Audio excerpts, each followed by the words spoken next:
boa tarde, amigo. Nós recebemos com muito prazer doutor Amadeu Mendonça, que é advogado, que vai nos falar sobre um assunto que interessa a todo mundo, que é planejamento patrimonial. O que é planejamento patrimonial, doutor? Planejamento patrimonial e sucessório, João, é uma organização que o empresário, que a família que possui um patrimônio pode fazer para garantir ali a preservação do seu legado e passar com isso para a geração seguinte. Um exemplo prático disso. Um exemplo prático é uma holding familiar, é uma doação em vida para evitar um inventário. Então, esse arranjo ele consiste no planejamento. Por exemplo, agora está havendo um problema com o Zagallo, né? Zagallo deixou tudo para um filho só e abandonou os outros. Pois é, João. Zagallo ele fez um testamento deixando 50% dos bens dele para o filho mais novo, Mário Jorge, e aí os demais filhos eles acabaram se insurgindo com relação a isso, alegando que houve um benefício indevido, que houveram outras doações em vida. Então está uma situação delicada e é mais uma família que está sendo prejudicada, especialmente no convívio, por causa de um planejamento talvez mal feito. Esse problema é muito recorrente, doutor? É muito recorrente, João. Esse problema ele acaba abarcando grande parte das famílias, porque muitas vezes o patrimonialista, que é aquele que construiu o patrimônio, ele acaba querendo evitar um custo que teria em vida e deixa para a geração seguinte, para os filhos. Só que ainda assim, quem vai pagar esse valor do inventário, esse valor com as despesas, são os filhos com o patrimônio que ele deixou. Então, por isso que é importante que os patrimonialistas abram a cabeça para essa ferramenta. Ah, existe essa profissão, é patrimonialista? O patrimonialista, na verdade, é como a gente chama tecnicamente o detentor do patrimônio, o empresário, aquela pessoa que construiu um patrimônio e, tecnicamente, a gente denomina de patrimonialista. É essa coisa da empresa familiar, né? Exatamente, é o detentor do patrimônio. E como é o critério que se faz para escolher quem vai comandar a empresa ou na aposentadoria ou na morte do dono? Quando ele faz isso em vida, fica muito mais fácil, porque ele pode ver um filho que tem mais aptidão para uma direção comercial, outra para uma direção de marketing. Claro que quando a gente fala de uma empresa muito pequena, é comum que a gente faça um arranjo por maioria ou algo do tipo, mas no contrato social, feito em vida pelo patrimonialista, fica muito mais fácil estabelecer esse tipo de regra. E o patrimônio da pessoa física? Exatamente. O patrimônio da pessoa física ele é colocado numa pessoa jurídica, muitas vezes, que é o que a gente chama de holding, para que com isso ele consiga uma blindagem patrimonial, organizar melhor a sua sucessão entre os filhos e também uma eficiência tributária. O senhor sabe, doutor Amadeu, que de vez em quando uma grande empresa é vendida, muitos para o grupo estrangeiro, outros para a fusão de empresas aqui. É preciso acompanhar com muito cuidado essa coisa da venda ou da fusão? Essa operação de venda e fusão, ela demanda uma análise muito profunda do advogado, porque envolvem questões jurídicas ali que, se não forem observadas, pode gerar um prejuízo negocial para o cliente ou até mesmo um prejuízo tributário se o cliente não estiver atento às nuances da legislação.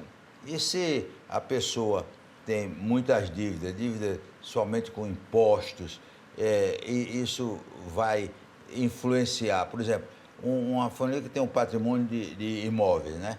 E esses imóveis estão com condomínio ou estão com impostos atrasados. Isso tem que ser levado em conta? Tem que ser levado em consideração e é fundamental que no momento do planejamento se faça uma organização dessas dívidas. O ideal é que o patrimonialista quite tudo, ainda que tenha que vender uma parte do patrimônio para regularizar tudo e com isso deixar mais organizado e possibilitar uma melhor eficiência mesmo do próprio patrimônio. Por que é que hoje se conta a dedo, doutor Amadeu, o número de empresas familiares que chegam a 100 anos? Muitas morrem antes, né? É muito difícil, João. A maioria das empresas no Brasil são familiares, mas também a maioria delas não chega até o 5º ano. Muito por desorganização. Você vê muitas empresas no começo misturando patrimônio pessoal com patrimônio empresarial e aí com aquela confusão ele acha que tudo que entra é dele e esquece que tem que haver essa diferenciação das despesas da empresa e das despesas do empresário. É preciso porque muitas vezes não tem esse controle, né? E aí, no final, quem sofre é a finança da empresa, né? Exatamente. E aí, quando a empresa sofre, acaba que, por consequência, o empresário também vai sofrer. Porque, além de ter um problema na pessoa física, já que em determinado momento, se ele não for organizado, a empresa não vai ter mais como passar recursos para ele, Então ele acaba prejudicando ele e a empresa. Olha, o senhor ainda hoje é obrigado a estudar muito, porque as regras e leis nesse setor vivem mudando. Diariamente, João. A gente tem que se dedicar à profissão, a gente pega um tempo para ver a parte teórica e ver a parte prática, mas é fundamental que um advogado que busca estar se aperfeiçoando, que busca prestar o melhor serviço, ele se atualize tanto da parte teórica como da jurisprudência. Mas o senhor é muito jovem, mas deve ter pego no início da sua carreira a ausência do computador. O computador hoje ajuda em muito, né? Ajuda muito. Antigamente, quando eu comecei a estagiar, o processo era físico. Então, com o processo físico, a gente tinha a necessidade de diariamente comparecer ao fórum, tirar foto, tirar cópia. Mas hoje, com o processo eletrônico... Mas aprendesse muito nesse negócio, não foi de lá, não foi? Aprende muito, porque ali você vê como é o dia a dia mesmo da justiça. E eu tive a oportunidade de, ainda estagiário, aprender como é que funcionava. Olha, se fala muito aí que a justiça brasileira é lenta. A justiça brasileira empresarial é lenta? Continua sendo um pouco lenta pela quantidade de processos. E é por isso que a gente traz o planejamento patrimonial e sucessório como uma ferramenta para sair do judiciário. Se você for levar para um inventário, muitas vezes você tem que levar para a justiça. Mas com um planejamento patrimonial, é possível que se evite o inventário através de uma doação em vida, de uma holding familiar e da criação de regras que vão proporcionar um melhor conforto para o dono do patrimônio e para a família. E esse dono do patrimônio costuma ouvir os advogados ou tem aqueles rebeldes? Tem os rebeldes, mas hoje em dia tem uma abertura maior na mentalidade dos empresários para essa ferramenta, porque sempre está tendo aumento na legislação tributária, a gente vê uma mudança drástica de regras, então isso aí tem feito com que o empresário abra a cabeça para essa ferramenta. Se preocupa muito o senhor no seu trabalho a saúde financeira da empresa? Demais, porque se a empresa não tiver uma boa saúde financeira, inevitavelmente ela vai acabar passando por um momento difícil, um momento complicado, e se não tiver uma boa organização, pode até não se recuperar e encerrar as atividades. Há uma mudança nesse seu trabalho do senhor para o filho natural e o filho de criação? Se o filho de criação for reconhecido como filho adotivo, constar ali na certidão de nascimento, esse pai adotivo como pai, ele vai ter os mesmos direitos do filho natural.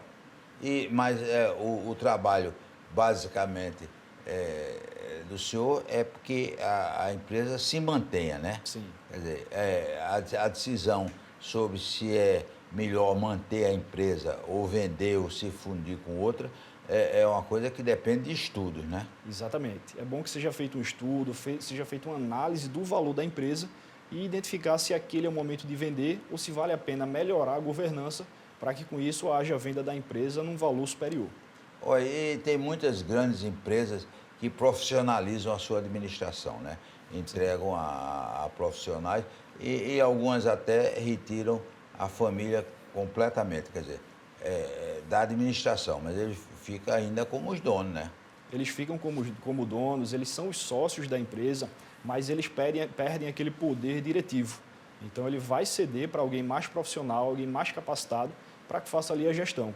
Isso é muito comum quando a gente fala de empresas familiares que já estão na segunda, terceira geração e que a quantidade de herdeiros é tão grande que não compensa todo mundo dar pitaco na empresa.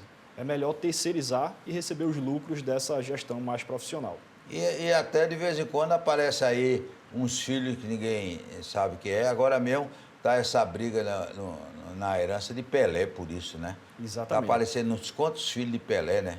Tem o filho de Pelé, a gente teve o caso de Gugu também, que apareceu um cidadão se dizendo filho dele, e aí cria um grande imbróglio no processo, que vai se discutir, vai ver se de fato teve ou não a paternidade, porque se for reconhecido como pai, ele vai ter esse direito sucessório. Então é importante até que o profissional, o advogado que está fazendo essa organização, esse planejamento para o empresário, ele se atente a esses detalhes para tentar prever e já trazer uma solução. Agora, o senhor tem um concorrente aí que está muito atuante, é o doutor Google, né? E muita gente, a pessoa vai para o Google para tomar orientação e acaba entrando pelo cano, né? O doutor Google não entende muito desse assunto, não, né? O Google ele vai trazer, apesar de ser uma boa ferramenta informativa, mas ele vai trazer o geral. E a gente busca oferecer uma solução personalizada. Não é uma receita de bolo que você vai aplicar igual para todo mundo. Cada caso demanda uma análise aprofundada e, com isso, uma solução também personalizada para que a gente apresente a melhor ferramenta para a situação do cliente. Qual é a análise? Por exemplo, quando o senhor é chamado para ver a situação financeira de uma empresa de grande porte, de médio porte e pequeno porte, quais são as ações primeiras que se tem que fazer? O primeiro ponto, João, é a gente analisar como é que está sendo a gestão da empresa. Quem é que está à frente, quem está fazendo determinada atividade, porque quando você subdivide as obrigações entre os familiares, fica mais fácil. Quando todo mundo faz tudo, fica difícil você cobrar de determinada pessoa um resultado. Então a gente analisa isso e depois a gente vai ver a parte do fluxo de caixa. Quais são as medidas que ele está fazendo para aumentar o caixa e com isso também diminuir as despesas. E as empresas que são franquia de gritos famosos, por exemplo, você tem McDonald's, eu tenho Boticário, a empresa é franqueada. Esse trabalho com essa empresa franqueada é igual à da empresa normal? A franquia ela tem suas peculiaridades, porque apesar de o empresário ser dono da franquia, mas ele não é da marca. Então ele tem que estar submetido às demandas que o franqueador, que é o dono realmente da marca, coloca para ele. E o caso de Silvio Santos, recente, está agora, com as filhas? O caso de Silvio também seria Olha, a necessário. intimidade danada, tá? É Silvio assim, né?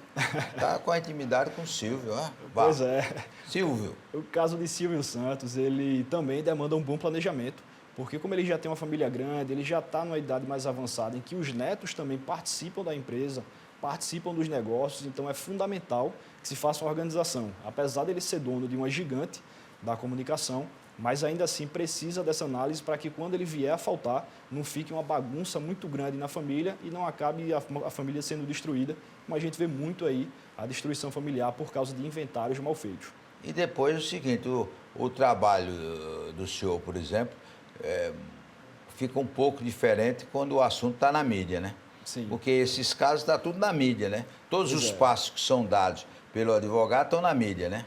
Exatamente. A gente vai acompanhando muitas vezes como telespectador dessas tramas familiares, mas que apesar de serem famílias mais bem-sucedidas do ponto de vista financeiro, também acontecem muito com famílias comuns, que não estão na mídia, mas os problemas varia o grau, mas os problemas em regra são os mesmos. Depois do intervalo, nós vamos continuar conversando com o advogado Amadeu Mendonça.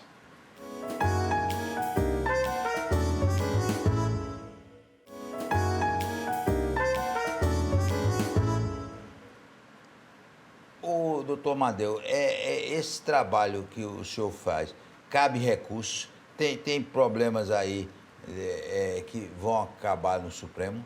A grande dificuldade, João, é a gente conseguir fazer um planejamento que ele se sustente no judiciário. Pode ser que em determinado momento, alguma discussão tributária, a gente tenha que levar ao judiciário e acabe desaguando no Supremo. Mas, em regra, a gente trabalha para que o procedimento seja todo extrajudicial e a gente consiga trazer a solução ali de forma mais rápida e sem depender da justiça, que, infelizmente, tem sido um pouco lenta devido à demanda. E quando o patrimônio está no exterior? Quando o patrimônio está no exterior, tem soluções chamadas empresas offshore que vão trazer essa governança também no exterior. Claro que o patrimonialista vai fazer a declaração, vai trazer o dinheiro aqui para o Brasil muitas vezes, em que pese não seja obrigado, mas também demanda uma boa governança. Olha, tem um caso aí agora, parece que a justiça alterou, que é aquela pessoa de idade que casa com a jovem, chamam Dani, não sei das quantas. É preciso, por exemplo, o dono de uma grande empresa se apaixona, ou sei lá, por uma menininha e casa. Isso já gera um problema extra lá. João, inclusive, essa questão foi decidida pelo STF na semana passada. Havia essa discussão porque a pessoa que tem mais de 70 anos, ela era obrigada pelo Código Civil a casar no regime de separação obrigatória de bens. Então, por muito tempo se discutiu se isso era certo ou não, levando em consideração a autonomia da vontade e a dignidade da pessoa humana. Essa discussão chegou ao STF e o STF agora disse que não é obrigado, mas para que haja uma alteração nesse regime, para quem for casar ou tiver união estável daqui para frente, que possa escolher um regime diferente através de uma escritura pública ou um pacto antinupcial. Então é possível afastar esse regime. E a coisa da amante? Eu só falo da amante, mas tem um amante também, né? Pois é. Tem um amante que quer pegar a coisinha lá, né? Pois é, se ele conseguir ou ela conseguir comprovar a união estável, ela pode até reivindicar algum direito. Mas essa é uma questão muito discutida ainda no judiciário, se cabe ou não participação na herança. E o Supremo tem julgado muito esses casos. O Supremo, eventualmente, chega um caso desse para ele e ele ainda tem opiniões divergentes. Algumas turmas entendem que, alguns ministros entendem que é devido, outros que não, mas depende da análise do caso. Porque alguns advogados dizem que o Brasil não tem um tribunal superior. Tem 11 tribunais, cada ministro tem sua cabeça, né? Apesar de ser importante a uniformização do entendimento do tribunal, mas, de fato, cada um tem um direcionamento, cada um tem um entendimento, e é natural do ser humano ter uma opinião divergente. O grande problema é quando há uma grande divergência e essas divergências são imediatas. Um julga numa semana de uma forma e outro de outra na outra semana. Então, dessa forma, fica difícil você sustentar uma segurança jurídica no país. E esse julgamento pessoal por um ministro, em vez de estar na corte, é uma coisa ruim? Está muito comum no Brasil, né? É porque aquela primeira decisão, a monocrática, ela de fato é proferida por um ministro. Depois, há a possibilidade de recurso para que seja julgado pela turma e depois da turma, o pleno, que aí são os 11 ministros fazendo o julgamento daquela matéria. Porque agora está na mídia também a bondade de um ministro que está liquidando dívidas que as pessoas assumem, empresas assumem, né? A Odebrecht foi uma delas, assume aquela dívida e vem agora o ministro e perdoa. Pois é, João, isso é uma coisa que tem sido muito debatida aí na mídia, que tem sido muito questionada. E, assim, tem que ser feita uma análise mais aprofundada do processo para que se verifique se, de fato, há embasamento para anular essa multa ou não. Se o senhor pega uma empresa com uma grande dívida, vai orientar, vai no Supremo para conseguir derrubar a multa, né? Depende muito do caso, João, porque às vezes a multa é decorrente de uma dívida tributária que de fato existiu. Mas se a gente verificar que aquela dívida, que aquela multa, ela está superior ao que deveria ser feito, a gente vai recorrer até o fim para derrubar. Vai analisar a constitucionalidade ou não e tentar com isso fazer com que o cliente não pague uma multa que é indevida. Se for devida, o caminho é a negociação com a Procuradoria, nesse caso da Fazenda Nacional, para que a gente consiga parcelar e até mesmo diminuir o débito.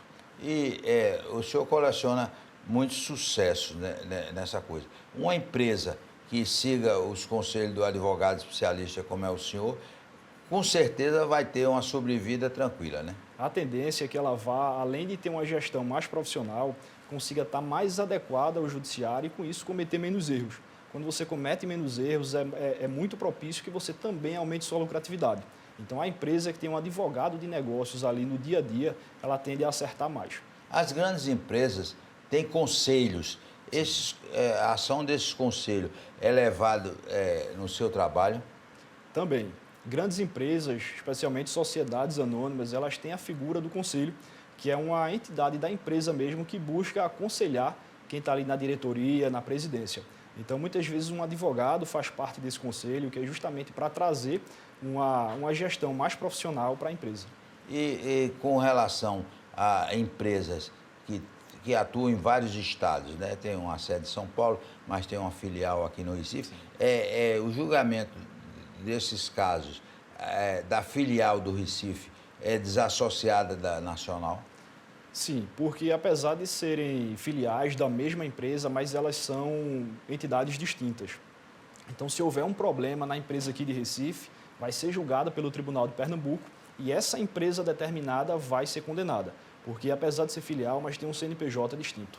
Agora, quer dizer, uma grande empresa, a filial aqui, mas aí não tem um dono, tem um gerente, é o gerente que entra aí nessa coisa.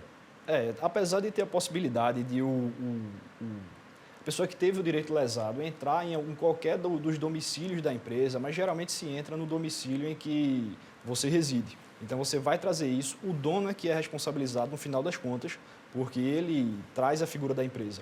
Mas o gerente, ele é só um operacional realmente da empresa. Mas orienta, por exemplo, no salário, tem até prolabore, nem sei se tem essa palavra, prolabore, mas vê se a remuneração dos diretores está correta. É importante, cada empresa vai definir a remuneração do diretor, de acordo com o volume de dinheiro, de acordo com a atividade dele. Então, empresas que têm uma margem de lucro maior, um faturamento maior também, tendem a pagar uns salários mais atrativos. E a divisão de lucro? A divisão de lucro, na limitada aqui, que é o que a gente trabalha geralmente, ela, em regra, é feita na proporção do capital social, mas a lei traz a possibilidade de uma desproporção.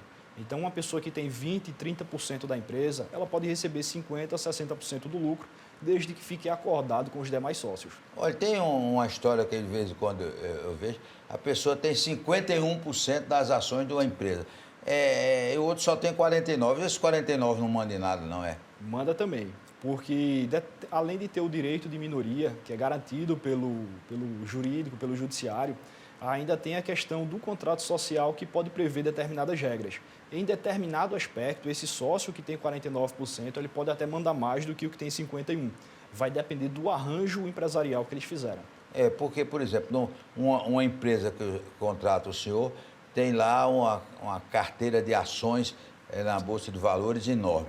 E essas ações sobem, descem, ganham muito, outros caem muito. E como é administrar essa carteira de ações? Quando você está aberto ao mercado, você fica com menos controle de como o mercado vai reagir àquela ação. Então, nem toda empresa tem volume, tem demanda suficiente para levar para uma abertura de bolsa. Mas até, João, trazendo aqui a questão dessa parte de ser maior ou menor a participação societária, é que a gente faz num acordo de sócio, até num planejamento patrimonial e sucessório, a gente nesse acordo de sócio estabelece quem vai fazer determinada atividade para garantir que aquela pessoa está exercendo a função em que ela tem mais aptidão. Mas exige um cuidado especial do advogado, né? Perfeito. A gente tem que ter essa análise junto com o empresário para identificar no que aquele filho, no que aquele herdeiro é bom e com isso fazer um arranjo que todo mundo fique satisfeito. Porque não adianta nada também o empresário fazer tudo sozinho, sem conversar com os filhos e empurrar no famoso goela abaixo. Isso aí, inevitavelmente, vai também causar problemas familiares. Então, quando se faz em conjunto, a gente consegue trazer um negócio mais longevo. Um trabalho como esse que o senhor faz, numa grande empresa, é demorado? Geralmente, se o volume de patrimônio, o acervo patrimonial for muito grande, a gente tende a demorar alguns meses para concluir. Porque quando a gente vai fazer esse arranjo, a gente tem que ir à junta comercial, cartório de registro de imóveis, tem que fazer ali os acordos de sócios, então vai à prefeitura, ao Estado, eventualmente com alguma questão tributária. Então envolvem vários órgãos públicos, várias entidades e que a gente precisa estar em contato. O senhor também, muitas vezes, tem que se envolver com fruta, né? Tem muita laranja, né? Tem empresa que usa laranja, né, para desviar a coisa, né? É comum o laranjal? A gente não recomenda, João. Então, nos planejamentos que a gente faz, a gente procura evitar esse laranjal e colocar ali, de fato, a pessoa que está à frente do negócio para administrar e responder por ele. Por exemplo, nós estamos, eu estou indo para a milha, né? Esse negócio de 1, 2, 3 milha, que é a recuperação judicial, vai depois, volta atrás, vai atrás. Como foi esse problema da 1, 2, 3 milha? A 1, 2, 3 milhas, João, ela contou muito com uma facilidade que ela teve na pandemia em comprar esses ativos, que eram as milhas para transformar em passagens, que as passagens estavam num valor muito abaixo. Mas com a superação da pandemia, normalizou a situação e com isso eles viram que tinham muito mais coisa a emitir do que capacidade financeira. E aí foi que causou o problema, encerraram-se as emissões e desagou aí numa recuperação judicial. É uma empresa familiar, 1, 2, 3 milha? Começou familiar, mas ela foi tomando uma grande proporção e cresceu muito, apesar de lá na origem também ser familiar. A justiça, né, nessa área, a justiça empresarial, sofreu muito com a pandemia? Veja, sofreu, João, porque teve uma grande queda de faturamento na grande parte das empresas. Algumas que trabalhavam com materiais utilizados na pandemia se deram bem, conseguiram aumentar o faturamento, mas grande parte a gente viu que sofreu. Inclusive, a gente participou muito dessas renegociações de aluguel com proprietários e até mesmo pelos proprietários com os inquilinos. Foi uma fase que demandou muita empatia de ambos os lados. E fez com que muita gente mudasse o seu roteiro de vida, né?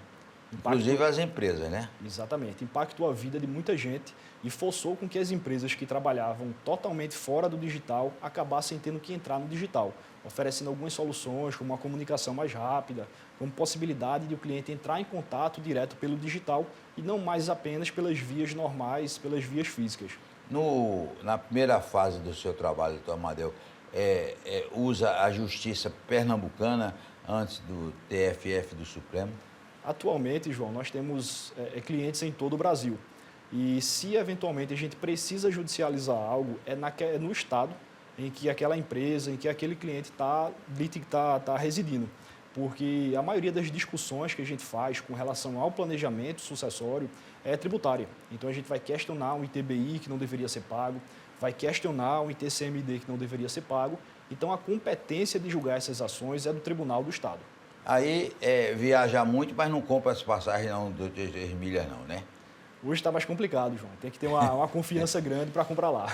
Nós queremos agradecer, doutor Amadeu Mendonça, dar os parabéns por esse trabalho que ele faz, dessa coisa absolutamente importante e que alguns empresários não dão valor e acabam entrando pelo cano. Forte abraço e até amanhã, se Deus quiser.